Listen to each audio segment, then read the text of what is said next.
नमस्कार, मैं कशिश। आप देख रहे हैं नेक्स्ट नाइन स्पिरिचुअल। जीवन क्या है, इसका अनुभव तो जीते जी सभी ले लेते हैं, लेकिन क्या मौत के बाद भी जीवन होता है? क्या दुनिया में वाकई भूत प्रेत होते हैं? क्या मरने के बाद भी होती है जिंदगी? इस सवाल पर दुनिया में कई रिसर्च हुई है, लेकिन सही जवाब आज तक नहीं मिल सका।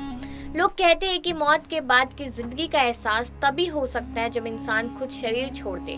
हालांकि ये भी सच्चाई है कि अगर इंसान एक बार मर गया तो वह मौत के बाद के जीवन का अनुभव बयान नहीं कर सकता। अगर आप भी भूत प्रेतों के अस्तित्व के बारे में जानना चाहते हैं तो आपको गरुड़ पुराण पढ़नी चाहिए।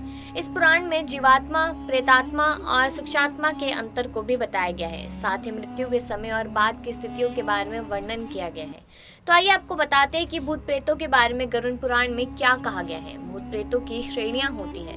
गरुड़ पुराण के अनुसार जब आत्मा भौतिक शरीर में वास करती है तो वो जीवात्मा कहलाती है। शुष आत्मा शरीर में प्रवेश करने पर इसे शुषात्मा कहते हैं। वही वासना और कामना में शरीर में प्रवेश करने पर इसे प्रेतात्मा कहा जाता है। इन भूत प्रेतों की अपनी श्रेणियां होती हैं, जिन्हें यम, शाकिनी, डाकिनी, चुड़ैल, भूत प्रेत, राक्षस और पिशाच कहा जाता है।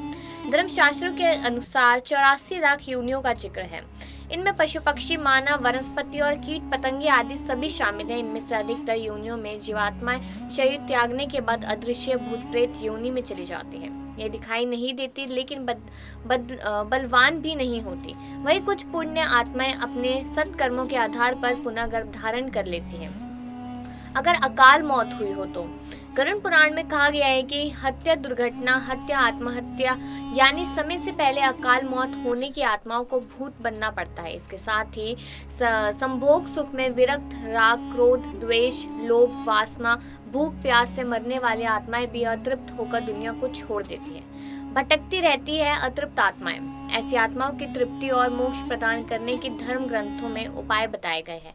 उनके लिए तर्पण और श्राद्ध किया जाता है। इससे अकाल मृत्यु या अतृप्त होकर मरे लोगों की आत्माएं तृप्त हो जाती है और वे भूत प्रेत के बंधन से मुक्त होकर मोक्ष को प्रस्थान कर जाती है। ऐसे अतृप्त आत्माओं की मुक्ति के इंतजाम न किए जाने पर वह भटकती रहती है, जिसका असर परिवार की सुख शांति पर भी होता है। यह अनोखी जानकारी आपको कैसी लगी है कमेंट कर जरूर बताएगा। वीडियो को लाइक और शेयर करना ना भूलें।